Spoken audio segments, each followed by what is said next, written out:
أعوذ بالله من الشيطان اللعين الرجيم بسم الله الرحمن الرحيم الحمد لله رب العالمين والصلاة والسلام التحية والإكرام على أشرف الأنبياء والمرسلين وعلى آله الطيبين الطاهرين المعصومين ولعنة الله على أعدائهم أجمعين أما بعد فقد قال الله تبارك وتعالى يا أيها الذين آمنوا اتقوا الله وكونوا مع الصادقين صلوات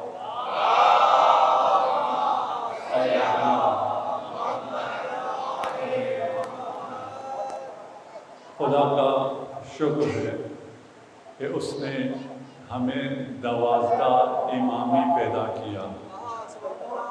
یہ بہت بڑی توفیق ہے۔ جنہیں امامت نصیب نہیں ہوئی وہ بد نصیب ہیں۔ امام رضا علیہ السلام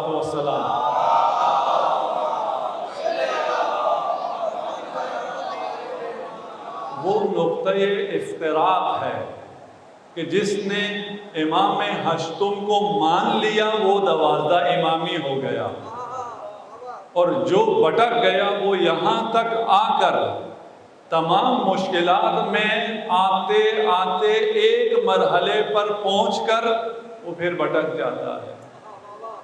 وہ کربلا جاتا ہے، وہ نجف جاتا ہے، وہ سامرا نہیں جاتا البتہ، ٹھیک؟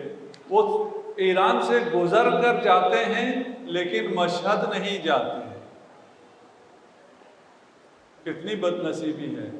ہمیں ان کی بد نصیبی سے کوئی کام نہیں، ہمیں اپنے خوش نصیبی سے کام ہے کہ ہم کتنے خوش نصیب ہیں۔ ہم اس قسمت پر جتنا شکر ادا کریں کم ہے، اور میں شکر گزار ہوں اس فرش عزا کا اہتمام کرنے والوں کا۔ مجھے بتایا کہ سب سے پہلے یہ فرش عزا یہاں قائم ہوئی 24 سال پہلے، اگر میں صحیح یاد ہے، اور اس کے بعد پھر یہ سلسلہ شروع ہوا ہے۔ یہ جو سلسلہ شروع ہوا ابھی، وہ جو مجلس ہو رہی تھی، وہ دوسری مجلس ہو رہی تھی، وہ ساری مجلس، یہ مجلس ایک مجلس ہے۔ جنہوں نے شروع کیا ہے اور جن کا ذکر ہو رہا ہے وہ سب کو اجر دیں گے، اور تمام سلسلے جو اس سلسلے سے شروع ہوئے ہیں وہ اسی سلسلے کا تسلسل ہے۔ صلوات پڑھ دیجیے محمد و آل محمد۔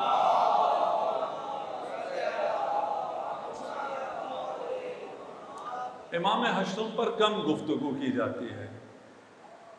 ایک حوالے سے آپ کو غریب الغرباء کہا جاتا ہے، دوسرے حوالے سے اگر آپ دیکھیں تو سب سے بہترین حرم امام رضا علیہ السلام کا ہے۔ جب وہاں جاتے ہیں، اور سب سے زیادہ ابھی تو الحمدللہ کربلا کے راستے کھل گئے، لیکن اس سے پہلے ہمارے پاس تو صرف ایک مشہد ہی تھا۔ ہم امام کے پاس ہی جاتے تھے اور وہی مشہد ہمارے لیے کربلا بھی تھی، نجف بھی تھی، سامرا بھی تھی، کاظمین بھی تھی۔ اور عجب انتظام کیا ہے اللہ نے، بہت عجب انتظام کیا ہے۔ جسے زیارت مشہد نصیب ہو اس کو تمام زیارتوں کا ثواب عطا ہوتا ہے، اور نہ فقط زیارت کا، مشہد کی زیارت کو غریبوں کا حج قرار دیا ہے۔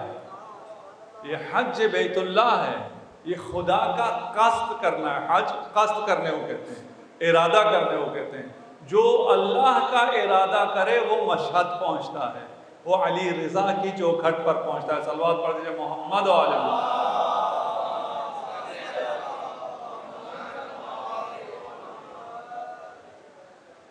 فضیلت وہ ہوتی ہے جو دوست بھی چھپائے دشمن بھی چھپائے، دوست خوف سے چھپائے، دشمن بغض کی وجہ سے چھپائے، اور فضیلت اتنی عام ہو جائے کہ اب بھی دشمن چاہتے رہیں لیکن وہ فضیلت نہ چھپے۔ باقی کتنی محنتیں کر رہے ہیں، کتنی کوششیں کر رہے ہیں، کتنا سرمایہ لگاتے ہیں کہ ان کا کوئی نام ہو جائے، ان کا کوئی ذکر ہو جائے، سرمایہ لگا لیتے ہیں، اربوں روپیہ لگا لیتے ہیں. ہمارا یہ ذکر ختم کرنے کے لیے ساری دنیا ساری طاقت لگا دیتی ہے. جتنی وہ طاقت اس ذکر کو ختم کرنے کے لیے لگاتے ہیں اتنا یہ ذکر بڑھ جاتا ہے. یہ معجزہ ہے، یہ معجزہ ہے.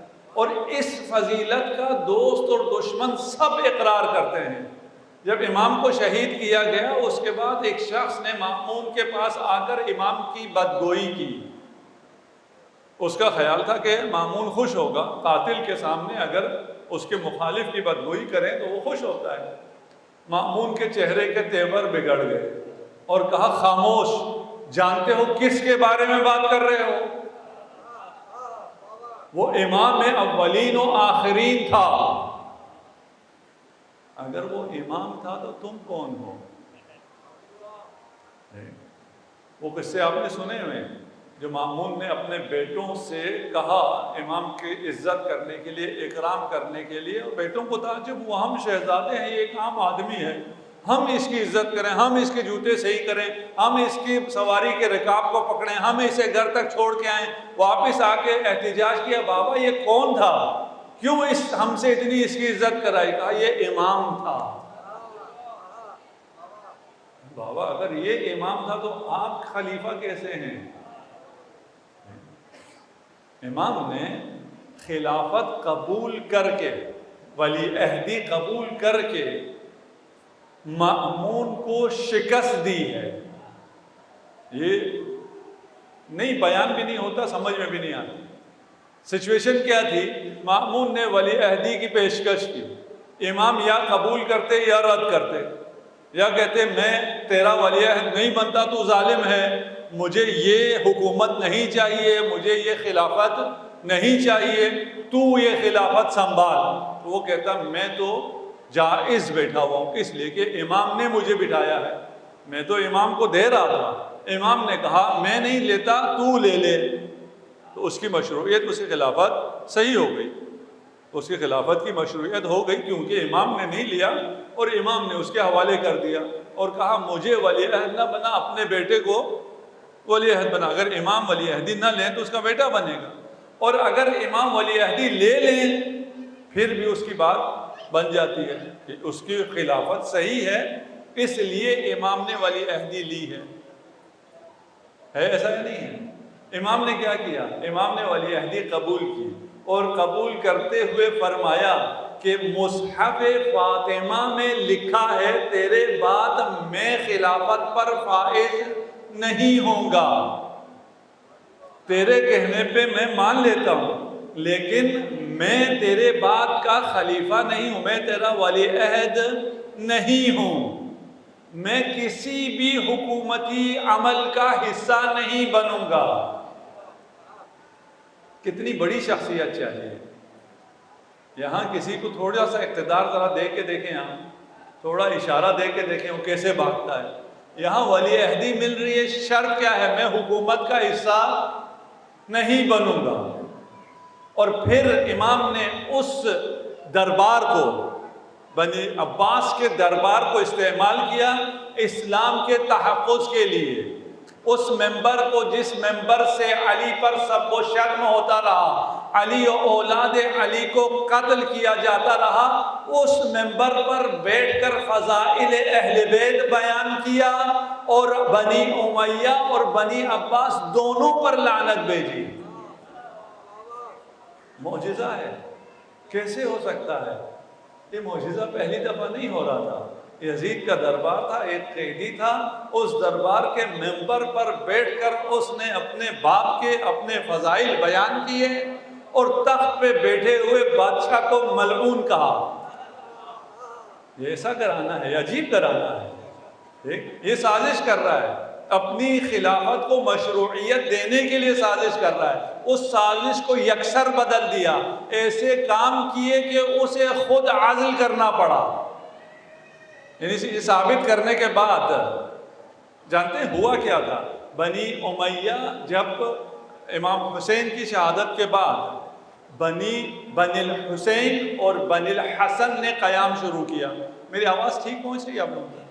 قربانی بنی الحسن اور بنی الحسین نے دی.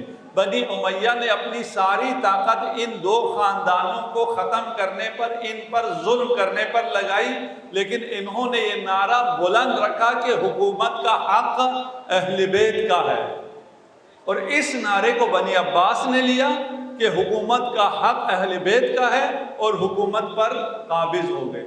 حکومت پر قابض ہونے کے بعد انہوں نے بنی امیہ سے بڑھ کر اہل بیت پر ظلم کیا۔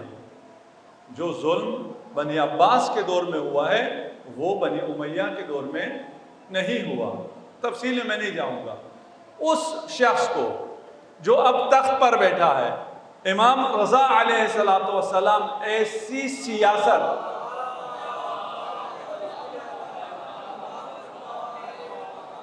بہتر صلوات نائل فرمائیں۔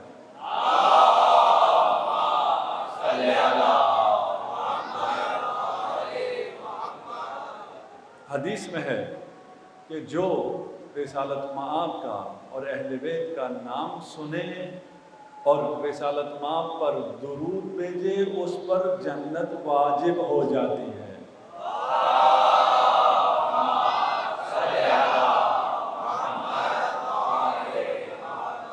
اور اس کے تمام گناہ معاف کر دیے جاتے ہیں۔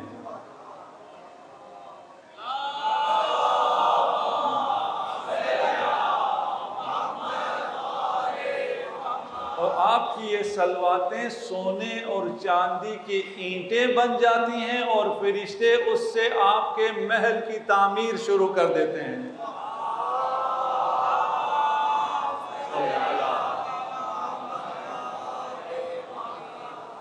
قاتل بنی عباس ہے، اس میں یہ ایک شخص مأمون آتا ہے، اس کے سامنے ایک شخص بدگوئی کرتا ہے، مأمون کہتا ہے خبردار، یہ امام تھا، امام مفترض الطاعہ تھا۔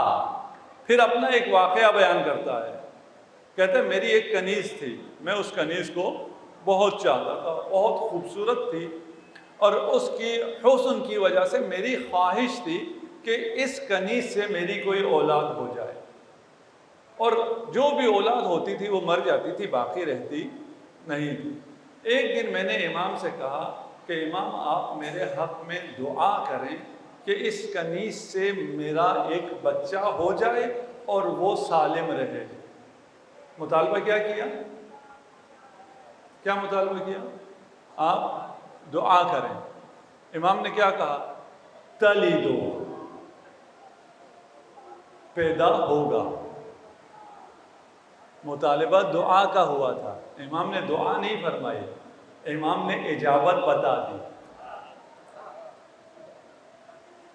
پہنچے میرے خیال آپ، لیکن اس میں بہت زمین آسمان کا فرق ہے۔ انسان دعا کر سکتا ہے، اجابت کا کچھ بھی نہیں کہہ سکتا۔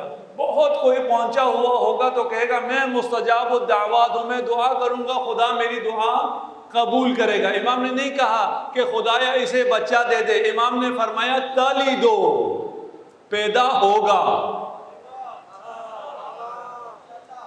بچہ پیدا ہوگا، اور وہ اپنی ماں کا شبیہ ترین ہوگا، وہ ماں جیسا ہوگا۔ اس کی ماں تیرے حرم میں ہے لیکن ہماری نگاہوں سے پوشیدہ نہیں ہے، ہم اس کی ماں کی صورت بھی جانتے ہیں، پیدا ہونے والے بچے کی صورت بھی جانتے ہیں۔ پیدا ہوگا، اپنی ماں کی طرح ہوگا، اس کے ہاتھ کی 11 انگلیاں ہوں گی، پاؤں میں بھی 11 انگلیاں ہوں گی، اور وہ جو اضافی انگلی ہوگی ہاتھ کے دائیں ہاتھ میں ہوگی اور مرسلہ ہوگی، لٹکی بھی ہوگی، پاؤں کے بائیں حصے میں ہوگی اور مرسلہ ہوگی۔ مامون کہتا ہے میں مانتا تو تھا کہ امام ہے، جانتا تھا عالم ہے، جانتا تھا یہ باب اللہ ہے، لیکن میں نے کہا یہ کچھ زیادہ ہو گیا، دعا کرتے تو بہتر تھا۔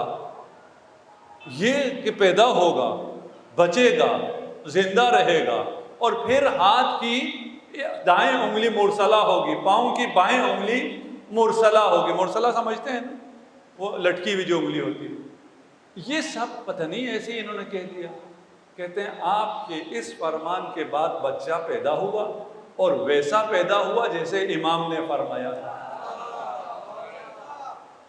دشمن پر، دشمن کے کہنے پر جب اتنے مہربان ہیں، اور اگر دوست طلب کریں، اگر مانگنے والے مانگیں، جی اس ایمان کے ساتھ دیکھیں، اس کو ایمان تھا دشمن لیکن یقین تھا، آزما نہیں رہا تھا۔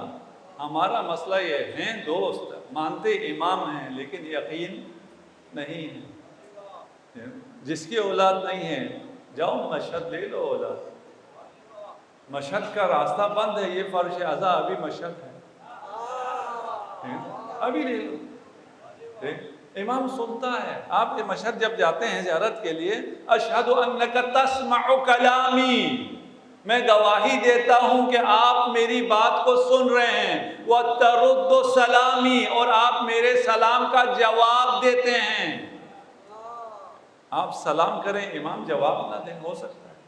نہیں ہو سکتا۔ آپ سلام کرتے ہیں امام جواب دیتے ہیں، ہمارا جواب کیا ہے؟ آپ کہیں سلام علیکم، میں کہتا ہوں وعلیکم السلام، کیونکہ میرے پاس اس سے زیادہ نہیں ہے۔ آپ نے مجھے دعا دی، میں نے آپ کو دعا دی، اس واقعے میں آپ کو معلوم ہو چکا ہے۔ اگر آپ امام کو دعا دیں گے، سلام کریں گے، جواب میں امام دعا نہیں دیں گے، آپ کو عطا کریں گے۔ عطا یہ امام ہے، یہ فرش اعضا عطا یہ امام ہے۔ جب دشمن کو دے دوست کو نہ دے، ہو سکتا ہے؟ نہیں ہو سکتا۔ مأمون کا زمانہ علم کا زمانہ تھا، میں بیان کروں گا اگر وقت رہا تو تھوڑا سا ڈیٹیل میں سمجھانے کی کوشش کروں گا۔ مأمون علم دوست تھا، اسے علم پسند تھا، اسے جو کتاب پسند آ جاتی اس کتاب کے برابر سونا مؤلف کو دیا کرتا تھا۔ ایک دفعہ علمی محفل اس نے جمائی ہوئی تھی، اور اس علمی محفل میں اس کی بڑی کوشش رہی تھی کسی طرح امام کو نیچا دکھا سکے۔ تھا دشمن، جانتا تھا لیکن دشمن تھا، اور اقتدار کے لیے جب بھائی کو قتل کر سکتا ہے تو امام پر ظلم کرنا تو آسان ہے۔ وہ طرح طرح کے علماء کو بلاتا تھا اور ہمیشہ اسے شکست ہوتی تھی، تمام مناظروں میں امام جیت جاتے تھے۔ ایک دن اس نے کہا چلیں یہ دین کا تو علم رکھتے ہیں، میں شرق و غرب سے، ہند و چین و یونان سے اطباء کو جمع کرتا ہوں، حکماء کو، طبیب کو سمجھتے ہیں نا جی، آپ ڈاکٹر کہتے ہیں جی، میں طبیب جمع کرتا ہوں، ان کو جمع کرنے کے بعد امام کو بھی بلاؤں گا، وہاں ایک مذاکرہ کراؤں گا۔ اب دنیا کے مانے ہوئے طبیب جب طب میں اپنی اپنی رائے دیں گے، امام خاموش رہیں گے تو شرمندگی تو اٹھانی پڑے گی کہ بھئی ایک موضوع ایسا ہے جس میں باقی ماہر ہیں، میری کوئی رائے نہیں ہے، مجھے تو طبابت نہیں آتی ہے۔ اس کا خیال ہے جو اتنا جانتا ہے اس کا یہ حال ہے، جس نے اپنی آنکھوں سے امام کی فتوحات کو دیکھا ہے اس کا یہ حال ہے۔ اطباء کو بلایا، گفتگو کرنا شروع کیا، امام خاموش رہے۔ ہند سے آیا ہوا، ہند ہمیں کہتے ہیں ہندوستان سے آیا ہوا اپنی طب اس نے پیش کی، چین سے آئے ہوئے نے اپنی طب پیش کی، یونان سے آئے ہوئے نے اپنی طب پیش کی، عربوں کے طبیبوں نے اپنی اپنی طب کو پیش کیا، امام خاموش رہے۔ مأمون نے کہا امام سے آپ بولتے کیوں نہیں ہیں؟ کہا بولنے دو باقی جو بول رہے ہیں۔ اس نے اصرار کیا، امام نے چند جملے ارشاد فرمائے، امام کا کلام سن کر باقی تمام اطباء ویسے ہو گئے جو عصائے موسیٰ کو دیکھ کر جادوگروں کا حال ہو گیا تھا۔ عصائے موسیٰ دیکھ کر جادوگروں نے کیا کہا؟ ہم ایمان لاتے ہیں اے موسیٰ تیرے رب پر۔ وہ سارے ایمان لے آئے، وہ جو امام کو شکست دینے آئے تھے امام کے قدموں میں ڈھیر ہو گئے۔ کہا جو یہ کلام کہہ سکتا ہے طب میں، وہ ہمیں کچھ لکھ کے عنایت کرے۔ یہ سب شاگرد ہو گئے، ہمیں کچھ لکھ کر عنایت ہو۔ امام نے اس وقت کے حساب سے 2 صفحات لکھے، 2 صفحات کھال پر، ابھی وہ کتاب چھپی ہوئی ہے، الرسالہ الذہبیہ۔ کسے معلوم ہے؟ ماشاءاللہ، ایک اردو میں ترجمہ ہوا ہے؟ کیا کہا؟ ہاں کتاب نہیں دیکھی، ہاں تذکرہ دیکھا ہے، ٹھیک، اس لیے مجھے نہیں پتا اردو میں ٹرانسلیٹ ہوئی یا نہیں ہوئی، اس لیے میں نے کہا اگر اردو میں ہوئی ہے تو میں آپ لوگوں کو بتاؤں۔ عربی میں ہے اور زبانوں میں ترجمہ ہوا ہے، نیٹ پر الرسالہ الذہبیہ لکھیں گے آ جائے گا۔ امام نے یہ کتاب لکھی، وہ کتاب اطباء نے جب دیکھی تو پتہ چلا یہ معجزہ ہے، انہوں نے اس کو چومنا شروع کیا۔ مأمون نے حکم دیا اس کتاب کو سونے کے پانی سے لکھا جائے، اس لیے کتاب کیا کہلائی؟ الرسالہ الذہبیہ۔ ذہب سونے کو کہتے ہیں نا، رسالہ کتاب کو کہتے ہیں، گولڈن بک، اردو میں کیا کہیں گے؟ سنہری کتاب۔ سونے کے پانی سے یہ کتاب لکھی گئی۔ اس وقت تک عالم اسلام میں کسی مسلمان کی طرف سے طب پر کوئی کتاب نہیں لکھی گئی تھی۔ یہ عالم اسلام میں طب پر پہلی کتاب تھی۔ سمجھ میں کیا ہو رہا ہے؟ عالم اسلام میں کتابیں آئی تھی طب پر، لیکن وہ ٹرانسلیشن تھی، کچھ طب یونان کا، کچھ طب ہندوستان کا ترجمہ ہوا تھا، کسی نے خود کوئی کتاب نہیں لکھی تھی۔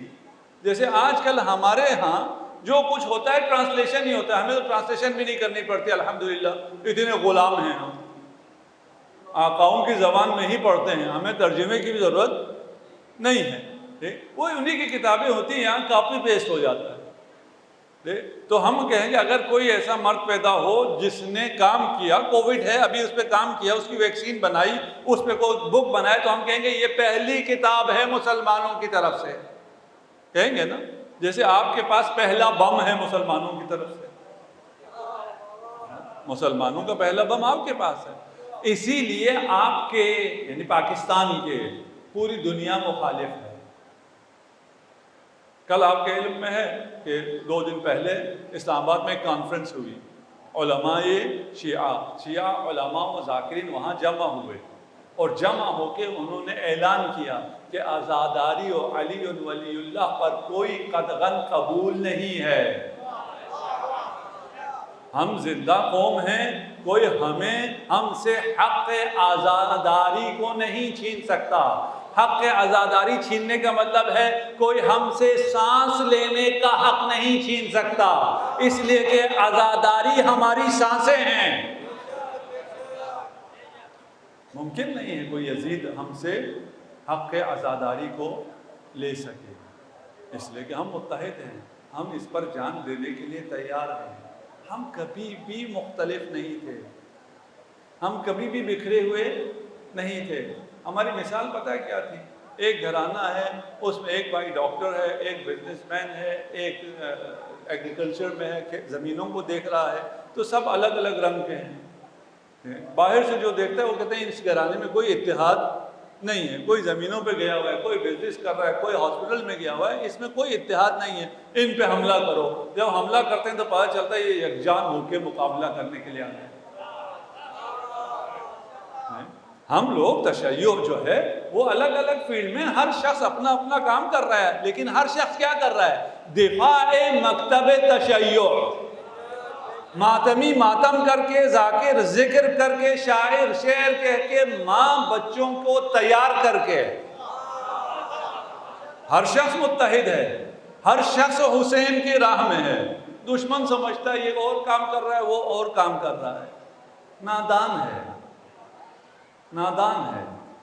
ہم متحد ہیں، ہمارے خلاف آنے والا دشمن خود رسوا ہو جائے گا، ہمیں رسوا کرنے کی ضرورت نہیں ہے۔ تمہارے بڑوں نے بڑی بڑی کوششیں کر لی، لیکن ہمارے ساتھ زینب کی دعا ہے۔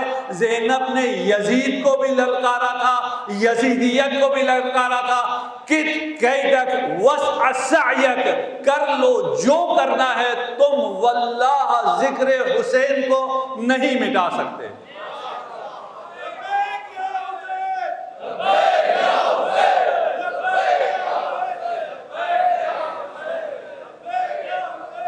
لبیک یا حسین،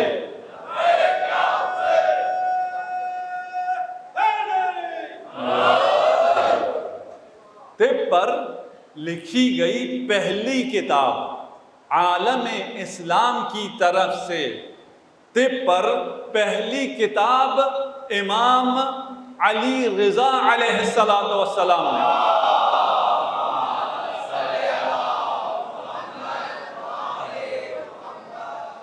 اچھا چلیں آپ شاید کہیں نہیں اگر پہلی یہ نہیں ہے، اس سے پہلے جو ٹرانسلیشن ہوئی وہ بھی بک ہے، اس کے اوپر بھی کسی مسلمان کا نام لکھا ہے، ٹھیک مان لیتے ہیں.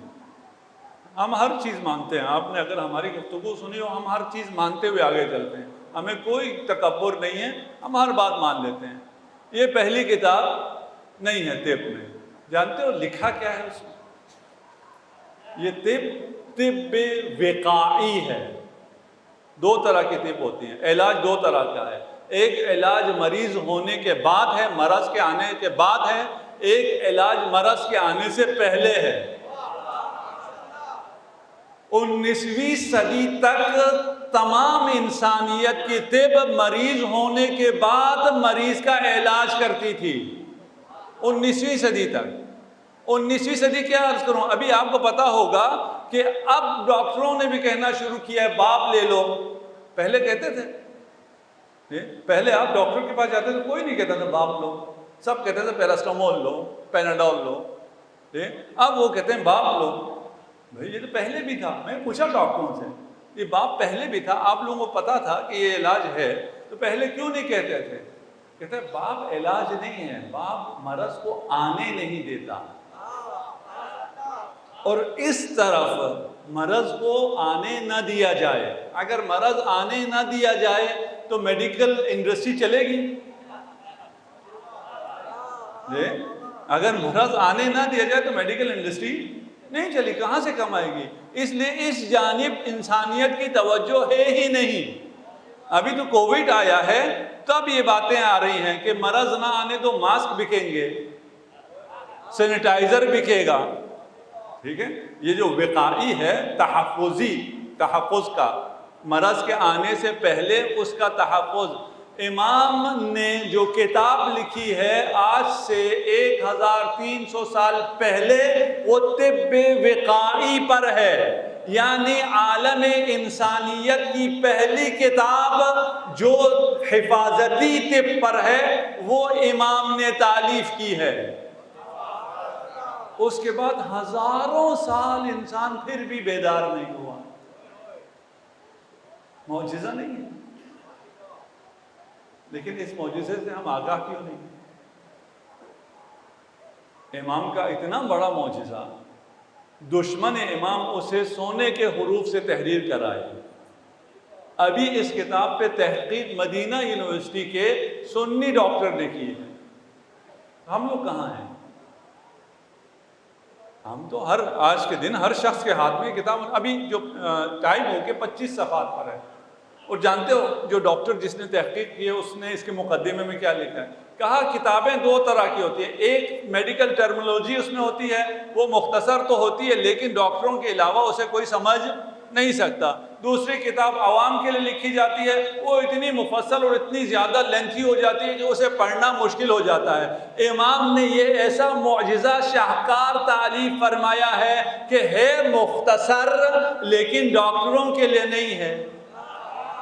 عام الفاظ میں، بالکل عام الفاظ میں 20 صفحات میں آپ کی حفاظت کا سارا انتظام ہے.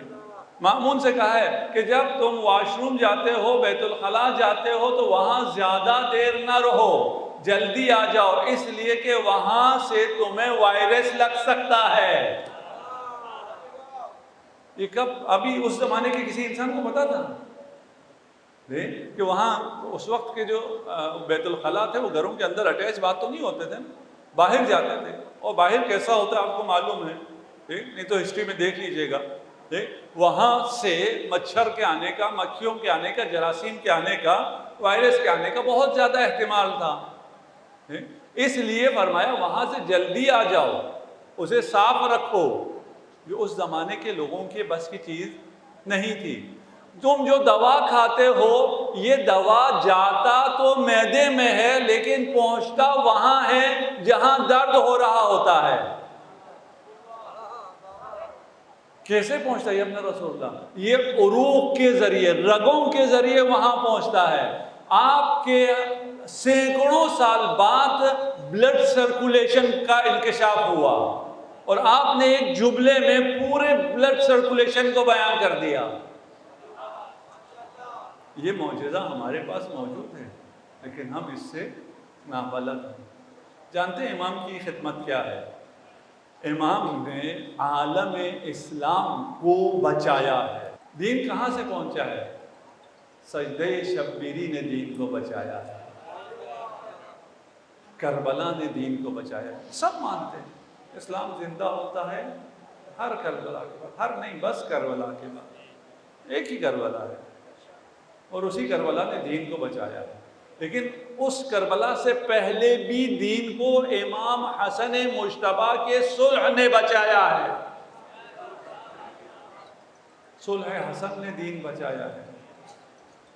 کاش وقت ہو بیان کروں، اشارہ دے دوں گا۔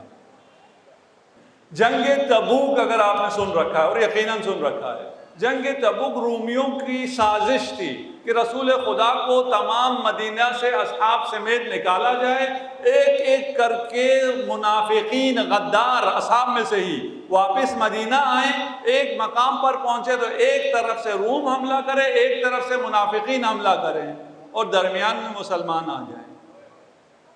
جب رسالت مآب کو اس سازش کا پتہ چلا، رسالت مآب نے کیا کیا؟ یا علی انت منی بمنزلت ہارون من موسیٰ، اے علی تو واپس مدینہ چلا جا۔ یا رسول اللہ میں مدینہ چلا جاؤں؟ جنگ ہو رہی ہے، میں مدینہ چلا جاؤں؟ وہاں جنگ ہوگی، آپ ان میں سے کس کے ساتھ لڑیں گے؟ رسول جانتے تھے وہاں جنگ نہیں ہے، جنگ مدینہ میں ہے، اور جنگ کے لیے ایک علی کافی ہے۔ علی واپس آیا، ذوالفقار اٹھانا نہ پڑی، تمام منافقین ڈھیر ہو گئے، سازش ناکام ہو گئی۔ یہ سازش چل رہی تھی اور بہت واقعات ہیں، میں ابھی اس تفصیل میں نہیں جاتا، میں اس دور میں آتا ہوں۔ میں یہ بھی عرض کر دوں، اس کے بعد صلح حسن میں نے بیان کیا تھا، وہ اگر ایک دو جملوں میں بیان کروں، اس کے بعد میں آتا ہوں امام رضا پر انشاءاللہ۔ صلوات پڑھ دیجیے محمد و آل محمد۔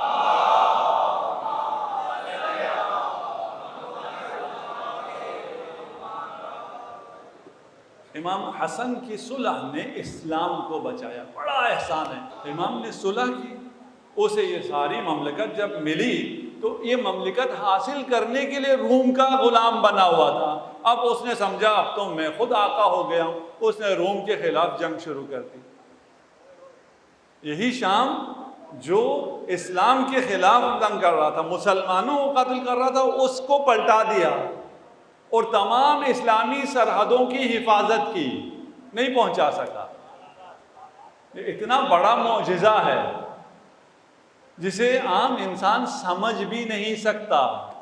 امام رضا کے دور میں، مأمون کے دور میں، اگر آپ کو سمجھانے کے لیے کہوں، اس وقت کا طوس آج کا لندن اور نیو یارک تھا، اس لیے کہ تمام دنیا پر اسلامی حکومت تھی، یہ دارالخلافہ تھا، تمام خیرات یہاں آتی تھی، یہاں بہت خوشحالی تھی، جہاں خوشحالی بہت زیادہ ہو وہاں ساری دنیا سے لوگ آ جاتے ہیں، آتے نہیں آتے؟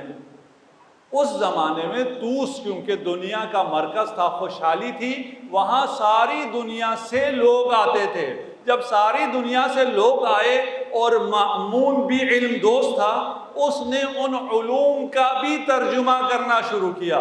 فلسفہ یونان بھی ترجمہ ہوا، طب ہندوستان بھی ترجمہ ہوا، باقی جو عقائد یہود و نصارہ تھے سب ترجمہ ہوا اور عالم اسلام میں پیش ہونا شروع ہوا۔ اس کا دفاع کرنے کے لیے کوئی شخص موجود نہ تھا اگر اس دربار میں، اس علاقے میں امام رضا علیہ السلام نہ ہوتے۔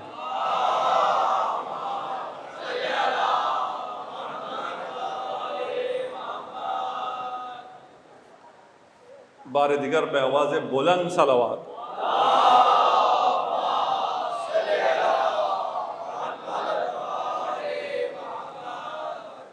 یہ سارے افکار آ رہے تھے اور یہ سارے غیر اسلامی افکار تھے، تو خلیفہ کیا کر رہا تھا؟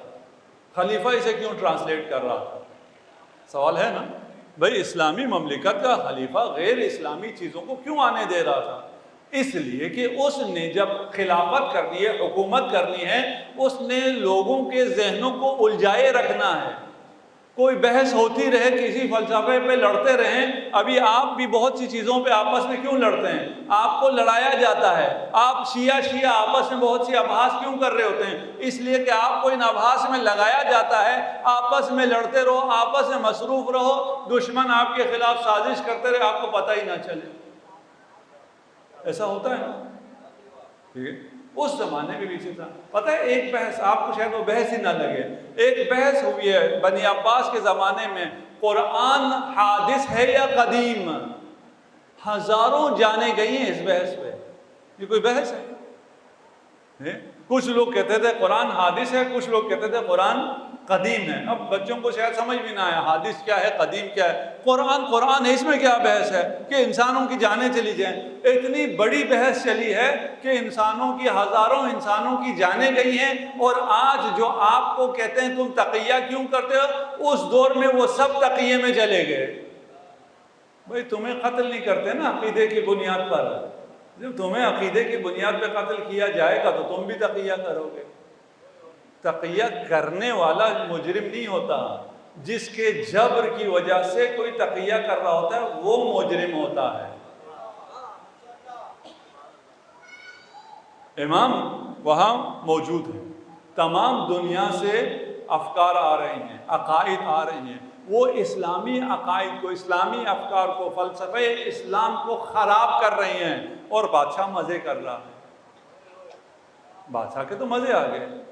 اس حالت میں امام وہاں موجود تھے۔ یہ معجزہ ہے کہ امام کو وہ پلیٹ فارم ملتا ہے، وہ مقام ملتی ہے، وہ منزلت ملتی ہے جہاں ان تمام سازشوں کو امام ناکام کر سکتے ہیں۔ امام نے اسے ناکام کرنے کے لیے 3 راستے اختیار کیے۔ ٹائم آ گیا، میں اختصار کر دوں۔ پہلا راستہ علم کا، اگر علم آ رہا ہو تو اس کا مقابلہ علم سے کیا جاتا ہے۔ اگر علم آ رہا ہے، پابندی سے مقابلہ نہیں ہو سکتا۔ آپ اپنے بچوں کو باندھ لو، بند کر لو، ان کی آنکھیں بند کرو، اس طرح اپنے بچوں کو نہیں بچا سکتے۔ اگر ادھر سے علم کے ذریعے حملہ ہو رہا ہے، ادھر اپنے بچوں کو عالم بناؤ۔ علم کا مقابلہ علم سے ہو سکتا ہے۔ امام نے ارشاد فرمایا، اطلب العلم من المہد الى اللحد، طلب العلم فریضۃ علی کل مسلم و مسلمہ۔ آپ کہیں یہ تو حدیث نبوی ہے، تو حدیث نبوی آپ تک پہنچی کس طرح ہے؟ فرزندان رسول کے ذریعے ہی پہنچی ہے نا، اہل بیت سے ہی پہنچی ہے، ٹھیک ہے نا؟ رحم اللہ من احیا امرنا، خدا کی رحمت ہے، ہو نہیں۔ تلی تو یاد ہے، جو نہیں آئے تھے انہیں پتہ نہیں ہے، جو شروع میں ہم نے ایک قصہ سنایا تھا۔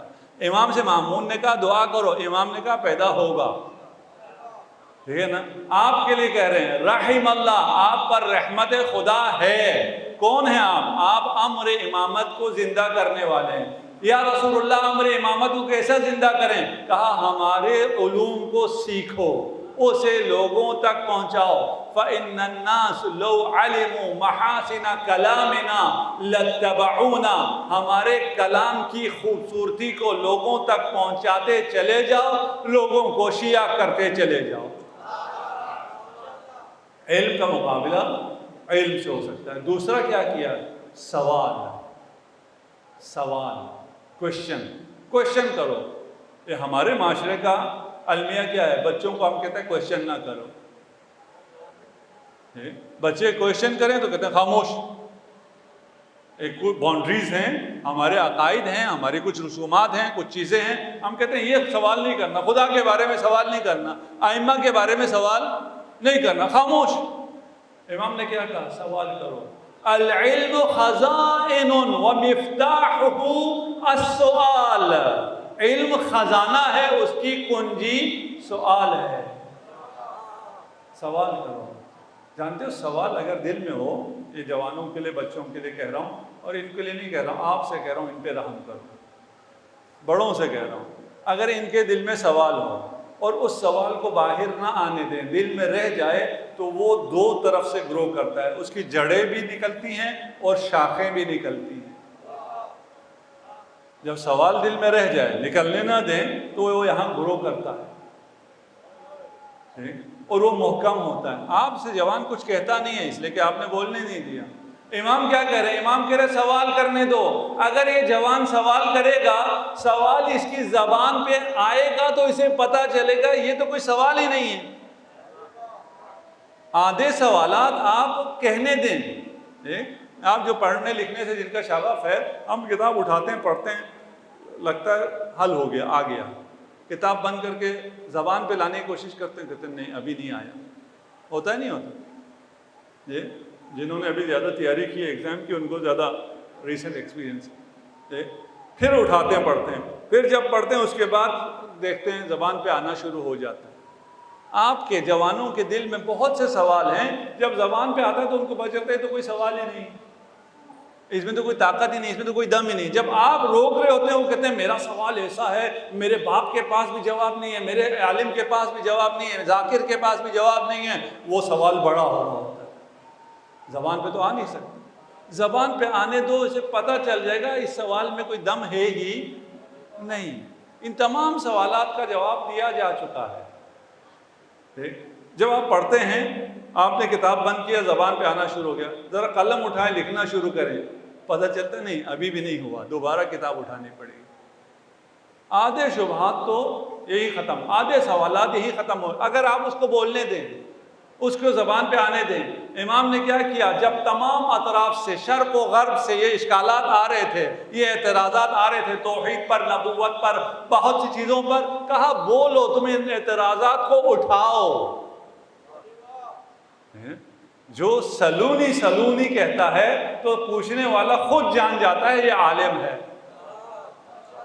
غیر عالم تو نہیں کہتا نا پوچھو، یہ فرزند علی ہے نا، علی سے سیکھا ہے، پوچھو، سوال کرو۔